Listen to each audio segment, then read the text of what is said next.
Hey, what's going on, guys? Welcome back to Mikey Cooks. This is Mikey, and let's cook. Today we're going to be doing some homemade pickles so you don't have to go out and buy any more from the grocery store. First, we're going to be cutting up some garlic nice and thin. Whatever you do, don't cut your finger like I do. You're going to go ahead and throw that right in your pot. That's going to be followed by a cup of water. You're going to have equal parts water to apple cider vinegar. Throw that right in your pot. Next is a little bit of salt, about a teaspoon and a quarter cup of sugar, teaspoon of black peppercorns, teaspoon and a half of mustard seeds, a few dashes of red pepper flakes, and a few for good luck.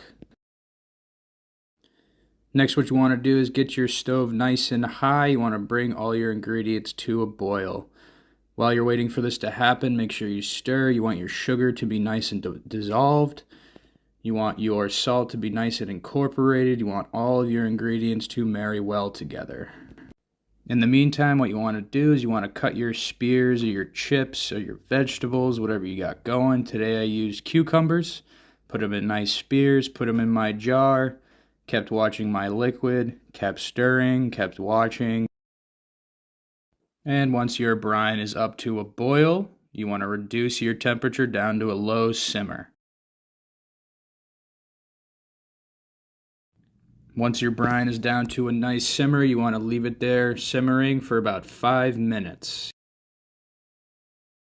After 5 minutes, what you want to do is take your hot brining liquid that's been simmering, so it's been reducing temperature for just a little bit, pour it right over your vegetables, whatever you're using, and cover your vegetables completely right into your mason jar. These are great. They're not going to make a nice mess on your kitchen.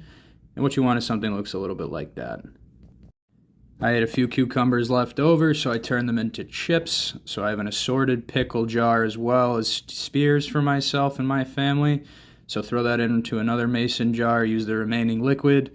Like I said, pour it right over the top over there. Get your liquid nice inside that mason jar.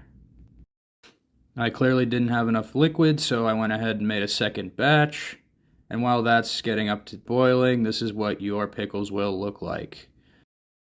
You want that nice deep amber color. You want all those mustard seeds, peppercorns, red pepper flakes floating around in there. And that's some good pickling right there, guys.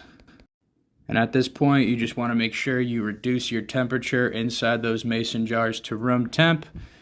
Grab your sealer. I was very good this year, so Santa got me a pickling set. This is a vacuum sealed lid. Put it right over the top. Put some pressure down, screw it on. A regular mason jar lid will work as well. And just put that right in the fridge to brine for about 10